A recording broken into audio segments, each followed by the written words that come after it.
아침 말씀. 오늘 본문 말씀은 창세기 29장 1절에서 14절입니다.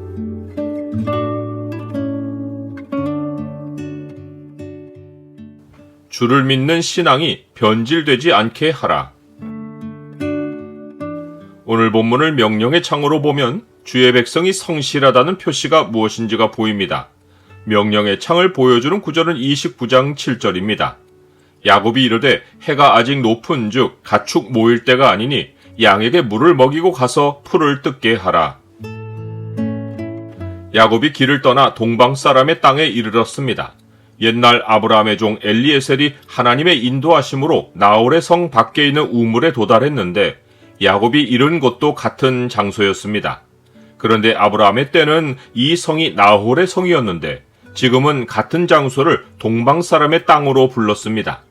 아브라함이 엘리에셀을 이곳에 보낸 후 거의 100년의 세월을 사이에 두고 과거 나홀의 성이 동방 사람의 땅으로 알려진 것입니다. 동방 사람이라는 말은 당시 근동의 아랍인을 가리킵니다. 이것은 나홀의 성이 그 세월 동안 여호와를 믿던 신앙 공동체에서 이교의 장소로 바뀐 것을 암시했습니다. 창세기 기록에서 동쪽은 하나님과 멀어진 세상을 상징했습니다. 예를 들면 동방은 하나님이 에덴 동산을 둔 장소로서 세상의 중심이었는데 하나님은 아담을 쫓아내시고 에덴 동산 동쪽에 그룹들을 두시어 생명나무의 길을 지키게 하셨고 그 이래로 사람들은 점점 더 동쪽으로 멀어졌습니다. 가인은 여호와 앞을 떠나 에덴 동쪽 노 땅에 거주했습니다. 노아 홍수 이후 인류는 동방으로 옮기다가 시날 평지에서 성과 탑을 하늘에 닿게 쌓아 자기들의 이름을 내려고 했습니다.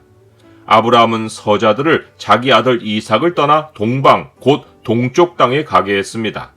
그런데 놀라운 것은 욥이 동방 사람 중에 가장 훌륭한 자라고 평가를 받은 것입니다. 욥의 시대는 인류가 바벨탑 사건으로 인하여 온 땅으로 흩어지고 있던 고대 시기였는데 동방이라는 말은 당시 어두운 세상 전체를 상징하며 욥은 그 가운데 하나님의 인정을 받은 사람으로 구별되었습니다. 예수님의 때에 동방으로부터 박사들이 예수님의 나심을 가리키는 별을 보고 약속의 땅 방향으로 나와왔습니다. 이것은 예수님의 나심으로 말미암아 열방이 향하는 방향이 동쪽에서 하나님께로 바뀐 것을 알려주었습니다. 야곱이 옛날 엘리에셀이 낙타들을 끌고 도달했던 성밖 들의 우물에 도달해서 보니 그 곁에 양들이 3개의 떼를 이루어 누워 있었습니다. 보통 대낮에는 양들을 우물 곁에 모으지 않고 풀을 뜯게 하고 아침 저녁으로 그들을 몰고 와서 물을 먹이는데 이곳 목자들은 게으름을 피우며 벌써 우물에 와 있었습니다. 이들은 필요한 만큼 양들에게 물을 먹이고 다시 데리고 나가지 않고 모든 양떼가 모일 때까지 주변에 퍼져서 가만히 기다렸습니다. 그러고는 떼가 다 모이면 그제야 우물 아귀에서 돌을 옮기고 양떼에게 물을 먹이고 다시 그 돌을 덮었습니다. 야곱이 그들에게 다가가서 물어보니 목자들은 하란에서 왔다고 답했습니다. 하란은 나홀의 성이 있는 큰 지역입니다. 야곱은 그들에게 나홀의 손자 라반을 아느냐고 물었고 그들은 안다고 했습니다. 야곱이 그가 평안하냐고 묻자 그들은 평안하다고 답하며 그의 딸 라헬이 지금 양을 몰고 오고 있다고 말했습니다. 이는 야곱이 지금 있는 곳이 라반이 사는 성 밖이었기 때문입니다.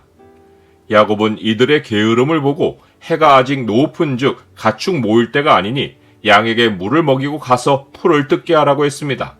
이는 야곱이 평소에 부지런히 살았다는 암시입니다.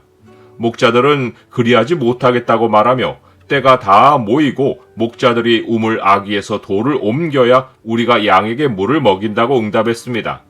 이 말만 들으면 아귀를 막은 돌이 너무 커서 몇 사람이 함께 옮겨야 할 것 같았습니다. 그런데 라헬이 아버지의 양과 함께 오자 야곱은 우물 아귀에서 돌을 옮겼습니다. 야곱은 힘을 쓰는 사람이 아닌데 그가 돌을 옮긴 것은 목자들이 돌을 치우지 못해서 그곳에서 기다린 것이 아니라 시간을 끌며 우물 곁에 모여서 함께 놀기를 좋아했다는 증거였습니다. 반면에 라헬은 충실하게 양떼에게 풀을 뜯게 해주었고 시간이 되어서 마지막으로 우물에 왔습니다. 또한 라헬은 남자들이 게으름을 피우는 우물에 와서 같이 어울릴 이유도 없었습니다. 더군다나 여자인 라헬이 양떼를 친 것은 아버지 라반이 재리에 밝아 딸의 노동력을 최대로 이용했기 때문입니다. 나는 맡은 일을 성실히 수행합니까? 야곱은 라헬을 만나 입맞추고 소리내어 울며 자기가 라반의 생질이고 리브가의 아들이라고 말했습니다. 라헬은 당장 아버지에게로 달려가서 알리고 라반은 야곱의 소식을 듣고 달려와서 그를 영접하고 자기 집으로 인도했습니다. 야곱은 자기의 모든 일을 라반에게 말했고 한 달을 그와 함께 거주했습니다. 그러나 야곱은 엘리에셀 때와 다르게 아무런 선물이 없이 빈손으로 와서 라반의 집에서 지냈습니다. 이런 상황이 긴장감을 일으켰고 이때부터 라반은 야곱을 이용하기 시작했으며 야곱에게는 고난의 세월이 시작되었습니다. 의인은 고난이 많으나 여호와께서 그의 모든 고난에서 건지시는도다.